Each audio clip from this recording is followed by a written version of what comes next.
This is Upwell, a new podcast from Only.one, featuring entrepreneurs, advocates, and leaders working to protect and restore the ocean and the planet. And I'm your host, Aaron Kinnery. Today we have Shawn Heinrichs, who is a filmmaker, photographer, conservationist, and founder of Only.one. He is a lifelong champion for the ocean and all of the creatures that call it home, and his passion and experience is both insightful and inspiring. Let's dive in.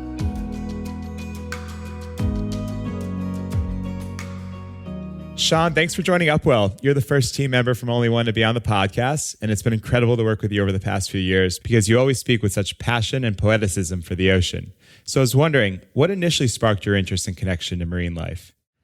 My connection to the ocean actually goes all the way back to my childhood. I was born in Durban, South Africa, and I spent the large part of the first 7 years of my life on the wild coast.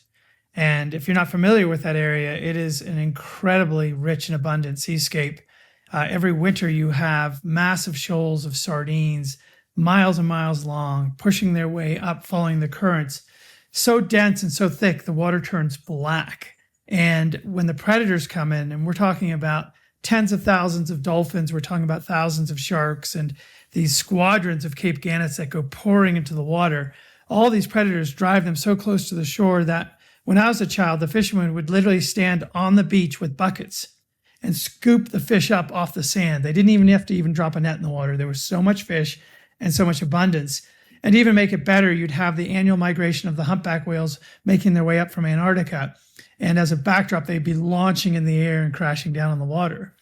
So as a child, I had this incredible love and fascination with the oceans already. And when I moved to the United States when I was 7, I remember sort of as we moved to the Northeast Philadelphia area, I kind of felt a sense of loss around that because I had had such a deep connection. And I think what happened is I kept trying to find my way back to the oceans. I would get to the shore in New Jersey. Our family would make annual migrations down to Florida, to the Keys, and I would witness, the life and the reserves down all the way down to Key West. And it kept calling me back and calling me back. And though I initially tried out and took a career in business and technology, my passion for scuba diving, my passion for using cameras to tell stories ultimately won out. And I made my way back to the oceans, but this time the camera being my weapon of mass construction, a tool that I could use my storytelling to try to protect this incredible basin that I loved. And you've now spent 3 decades and thousands of hours underwater. Can you reflect on a few moments or incredible encounters you've had over the past few years? Wow. I think I've been probably one of the most fortunate people on earth. I often say I have my dream job. The passion of using art, photography, and the purpose of protecting something I love coming together in such a perfect way has enabled me to really open my heart and dive into this issue full steam ahead without any reservation. And along the way, I've traveled to some of the most incredible corners of the planet. One of the instances I can reflect on was in the Kingdom of Tonga. We had been tracking this mother whale and her newborn calf. And there was this opportunity to finally slip quietly in the water and make our way through this incredibly blue water. We're talking maybe 200-foot visibility, crystal clear. And I remember as we approached, the mother was a little bit cautious and the baby was hugging itself next to her, both about 10 meters underwater. So we stopped and paused and said, hey, let's give him some space. And as she started to rise, instead of swimming away, the mother started turning towards me. And I was like, whoa, this is going to be cool. So I'm sitting there with my camera, I'm waiting, and she keeps coming closer and closer. And I noticed the little baby is pushing against her to try to get away from me. And I'm like, oh my goodness, I'm scaring this baby whale. So I start swimming away. But no matter how fast I swim, I notice they're getting closer and closer and closer. And it was that point I realized there's no way I'm going to outswim a whale. So I just stopped. And this mother had her little baby and she picked it up on her nose and she carried the baby right to me and basically underwater just plunked it right in front of me and my camera. And at this point, I'm just sitting there with tears pouring down my mask and I've got my camera and I'm really not really paying attention to how still my image is. I'm just staring, opening my heart. And the baby finally relaxed and it swam right up to me. And I could have reached out and petted as it came up and just looked me right in the eye and slowly drifted by And then she joined up with that mommy again, and then they sort of swam in the distance. And I had this incredible reflection in that moment that our species had hunted her species to the brink of extinction, not thousands of years ago, not even hundreds of years ago, just a few short decades ago. And that she had likely witnessed parents, uncles, and grandparents being slaughtered by harpoons. Yet, despite all that, she was willing to trust me and bring her most precious little being, her baby, to me and say, hey, baby, it's time you meet a human. And it was a huge learning time for me, but it was also a reminder that if they can show up like that, how much can we show up better for them? And it really inspired me in my work, and it's been carrying me for the next decade. And that moment you captured so beautifully, and I'll be sure to include a link to your photo in the show notes. Is there a species you connect with most? Yeah, it's interesting. I'm an ocean lover through and through. So, name an animal and I want to put up my arms around it and give it a big hug. But there's one animal that has kind of been my spirit animal, constantly coming back and visiting me, even in unexpected moments. I'll go to a place in the world and people are like, now we never see them. I'll be on a dive and suddenly this animal shows up. And that animal is the manta ray. And for people who don't know what a manta ray is, it's a giant winged ray. It has no stinger, so it's completely harmless. It has the largest brain of any shark or ray. So it's highly intelligent. It's highly social. It's very curious. And it can be incredibly friendly and come close if you allow the interaction to happen properly. And I've had so many moments around the oceans where one of these beautiful animals just comes soaring out of the blue, and they get huge. I've seen ones up to 18 feet across. So imagine this giant spaceship casting its shadow over you.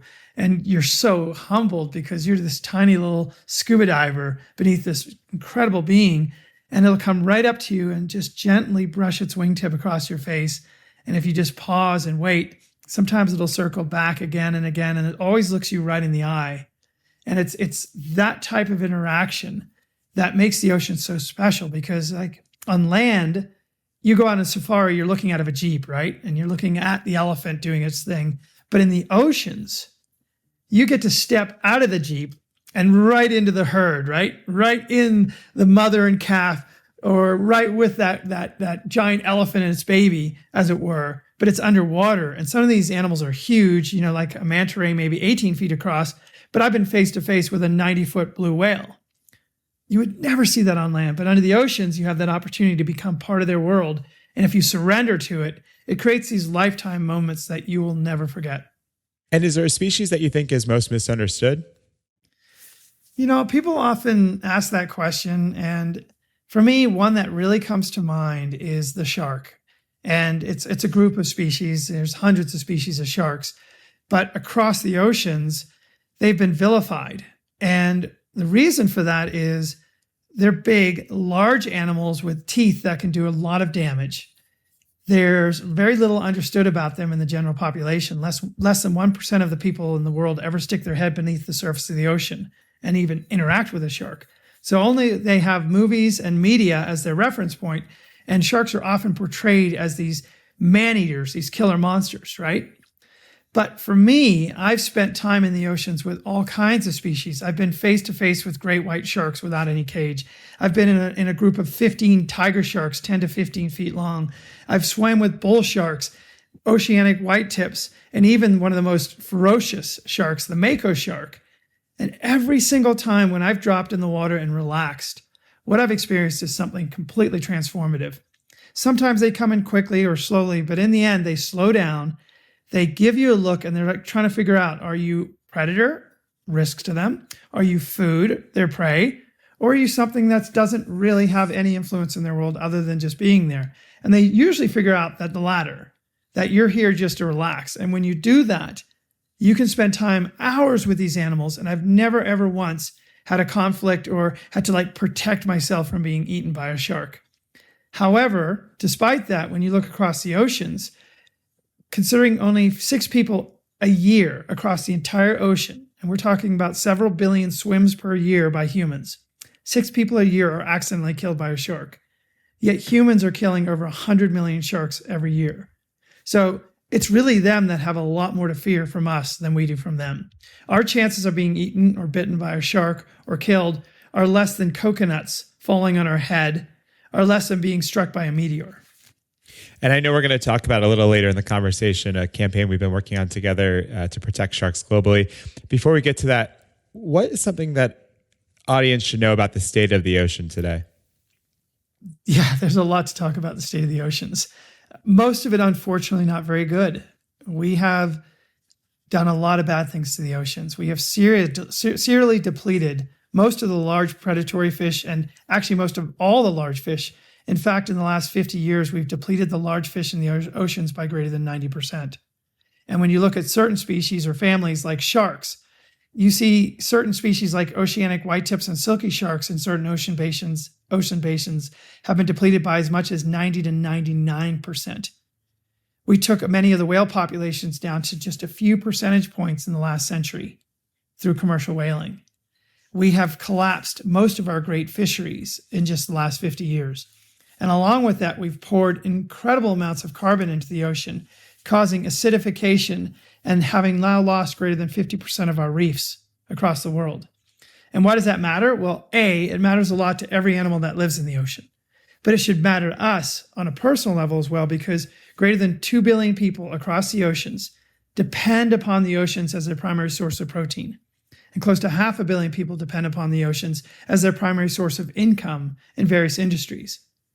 So what happens when 2 billion people go hungry? That's a huge issue. If we're talking about a lot of the social, environmental, and financial issues facing us today, we've never seen a cataclysmic event such as that ever in the history of the planet. So we have very real, immediate, selfish reasons to protect the oceans, let alone the important environmental roles that all the species that are in the oceans play in keeping this habitat healthy.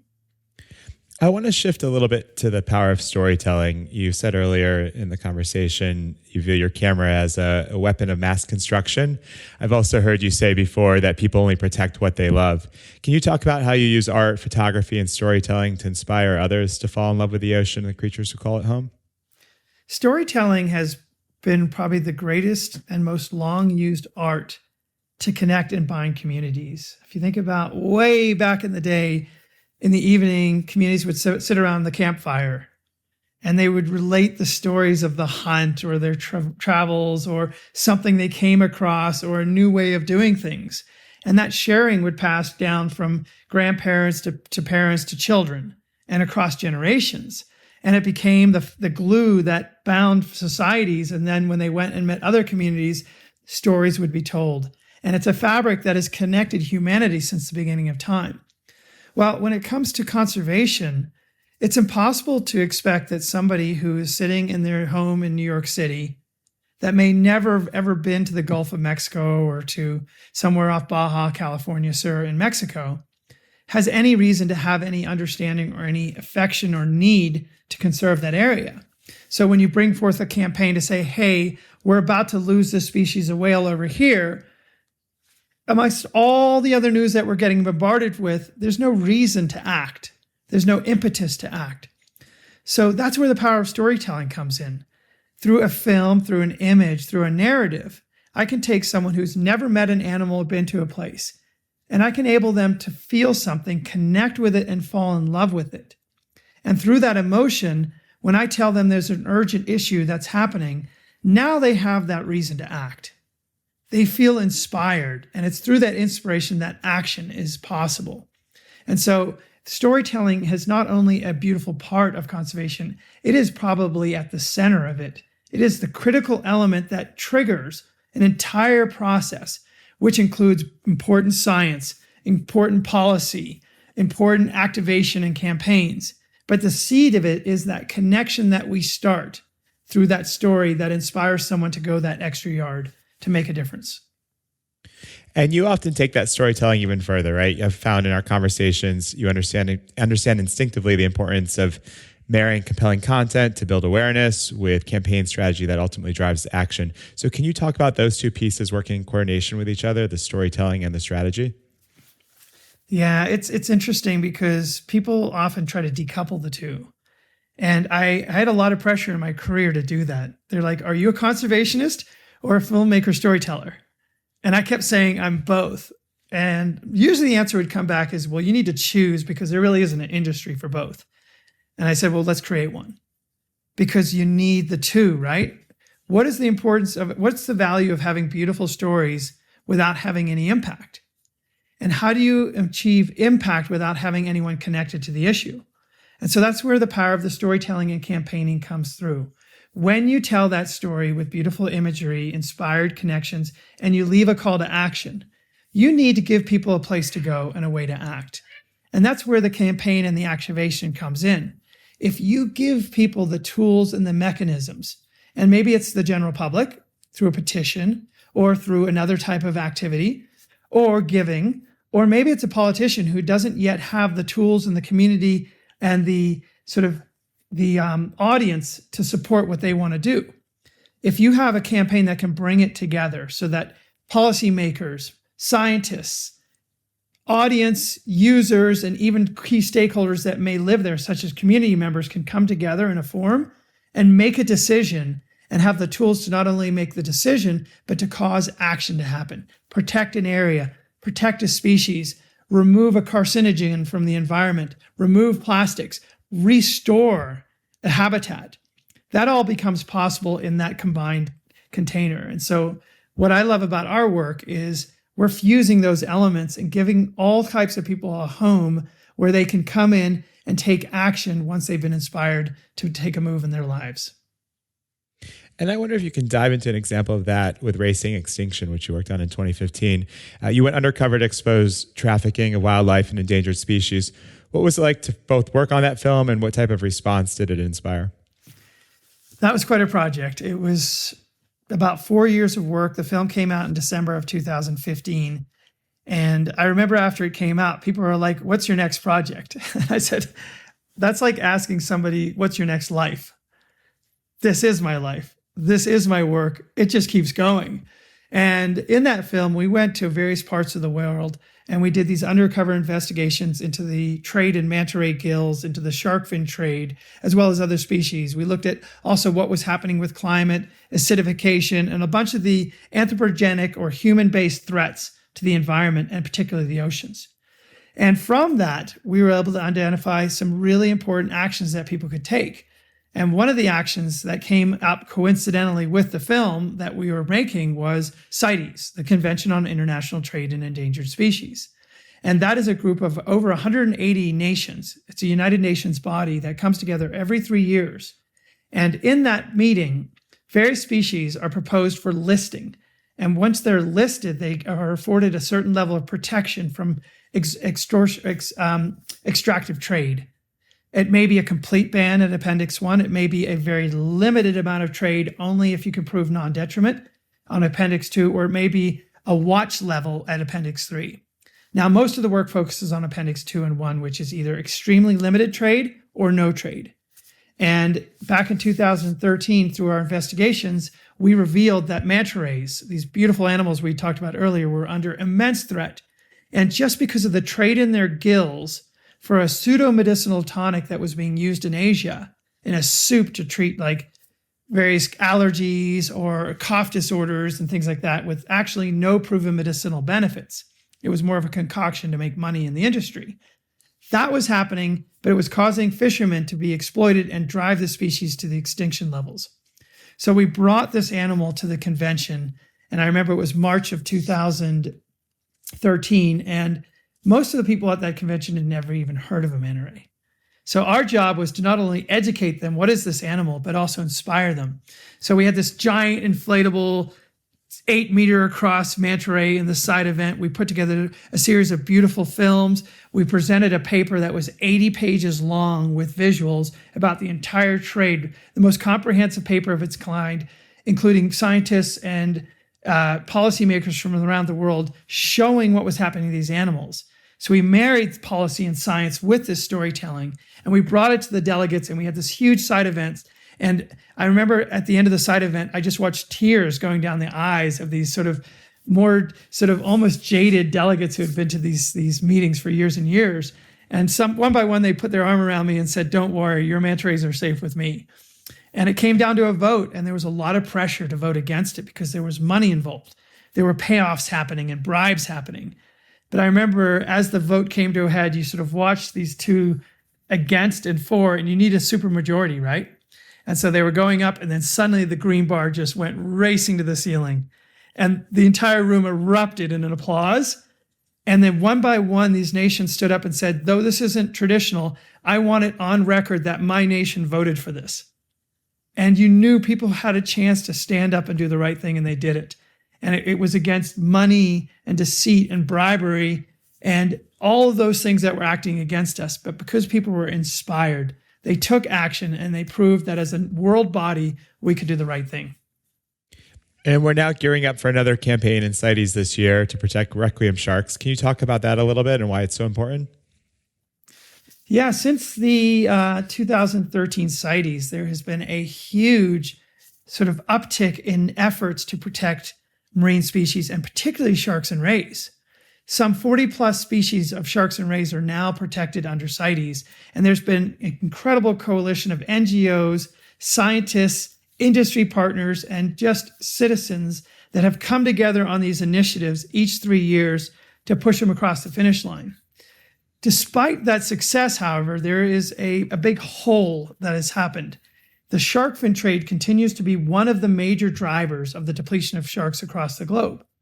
And even with all our success up to date with CITES, less than 25% of the fins in the shark fin trade are under any level of regulation, which means when a container comes into a port and it's piled with fins, there's very little ability to go through that container and try to figure out which are CITES regulated fins and the majority that are not.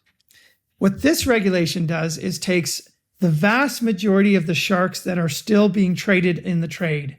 These are the larger oceanic sharks. You have a lot of blue sharks and other species, silky sharks and things like that. But you also have a lot of the reef sharks that are critical to sustaining these reef systems that are important to island nations and coastal communities around the world. Because without the sharks, the entire system starts to fall into a collapse.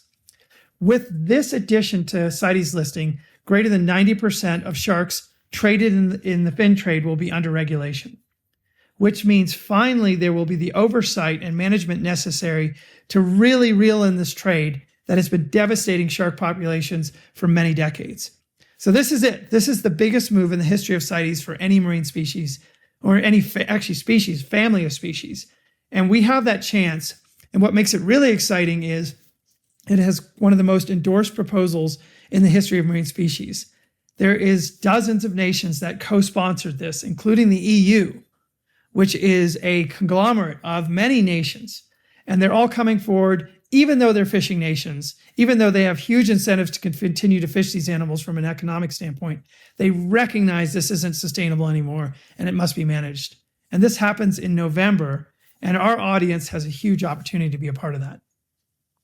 And I just want to underscore how critically important this is, given the size and the scope of the challenge. You've got about 100 to 250 million sharks a year who are slaughtered for the shark fin trade. 70% of shark species traded for their fins are now listed as being threatened with extinction.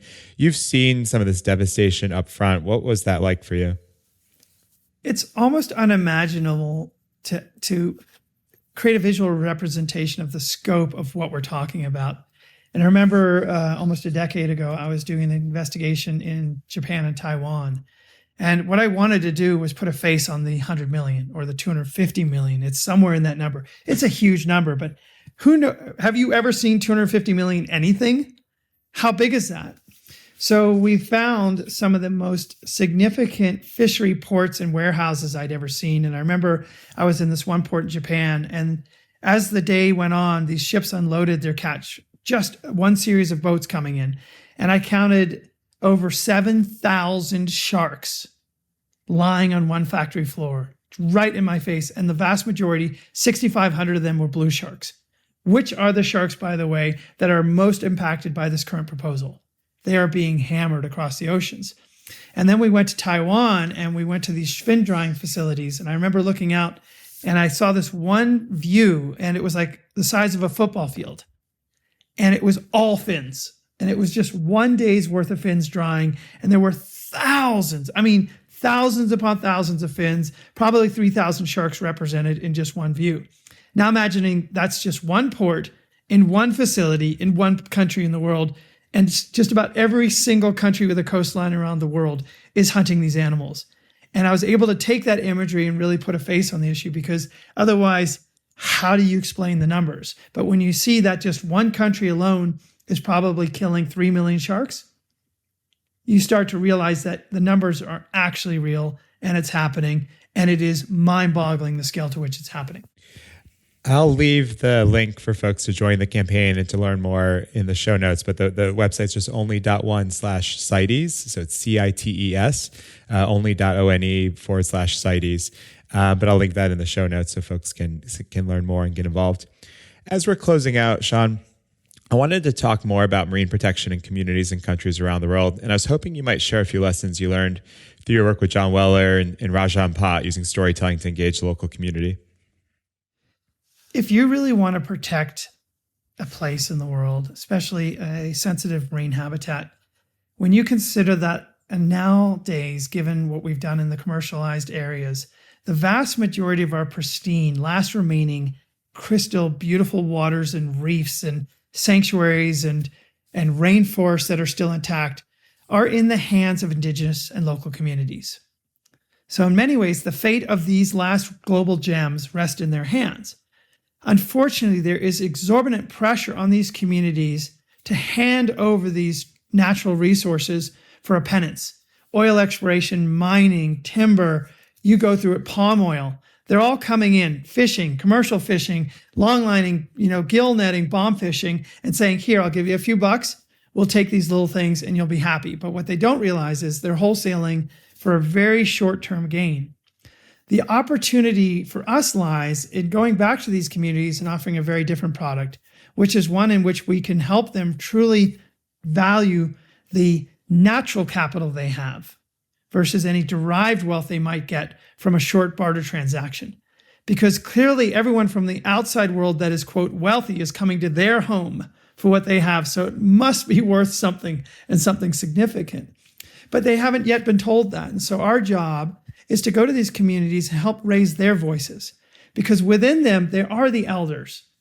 They are the wisdom keepers that aren't being heard as much as they were once upon a time. And so using storytelling, offering our help to what they already know, we give them an opportunity to bring their stories forward. Instead of just taking the story of them and bringing it to some developed city, we use their language and their people and their storytellers to come forward and inspire their people and their communities and their governments, but on a big screen, like a 25-foot giant cinema, the kind of the IMAX out in the jungle or out in the ocean front. And we bring communities together and enable them to celebrate and take a stand for their resources. And we've done just that in places like Raja Ampat and Papua, which is in far eastern Indonesia. And as a result of our work with beautiful partners like Conservation International and an Indonesian Ocean Pride group, which is a local community-driven group, we've helped to bring and cement communities around preservation of some of the last pristine areas in these parts of the world, protecting vast swatches of rainforest, incredibly vibrant reefs, mangroves, and all the ecological treasures that make these places so special. But we have to remember, it is the communities themselves that need to be engaged in this process, because they are the guardians of these places. It's their home. And if we're going to come in there, we need their permission. They need to be included, and we need to be there in a support role so that their voices are the voices that take a stand for these areas. Final question. In addition to joining the CITES campaign and a lot of the other actions that we have on Only One, what are some of the most important things that folks can do in their daily lives to protect and restore the ocean? I often say that our role happens in every single decision that we make throughout our day. We need to become very conscious and intentional. There's so much being offered to us, right? And plastic straws and plastic cups and sushi and you name it. Everything is now one click away. You can push a button on an app and it's at your door in 5 minutes or 30 minutes. But the truth of the matter is everything that you consume comes from somewhere.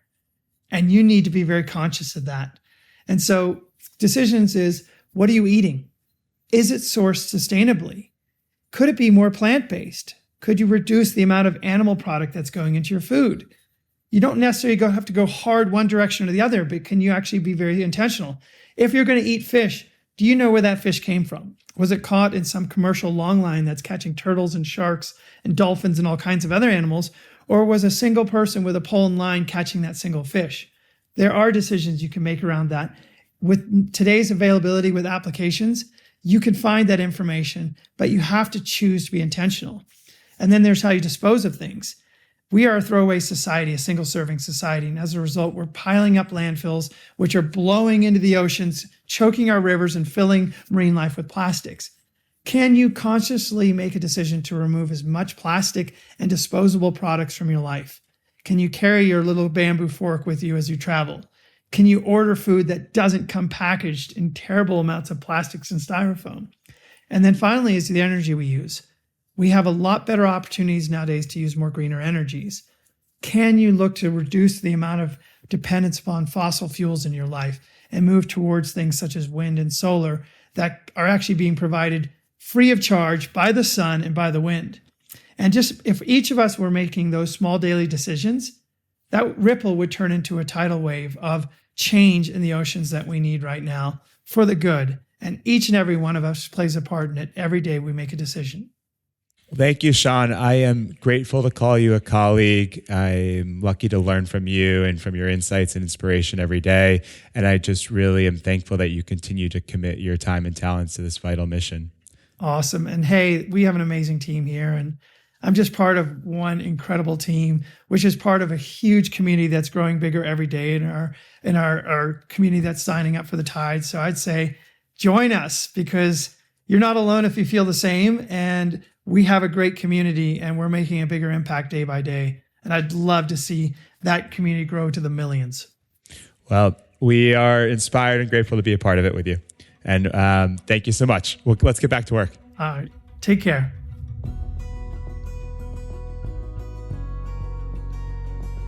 Thanks so much, Shawn, for sharing your decades of work and passion for the ocean. I'll leave links to where you can find Shawn and the CITES Shark Protection Campaign in the show notes, which you can find at only.one/Upwell.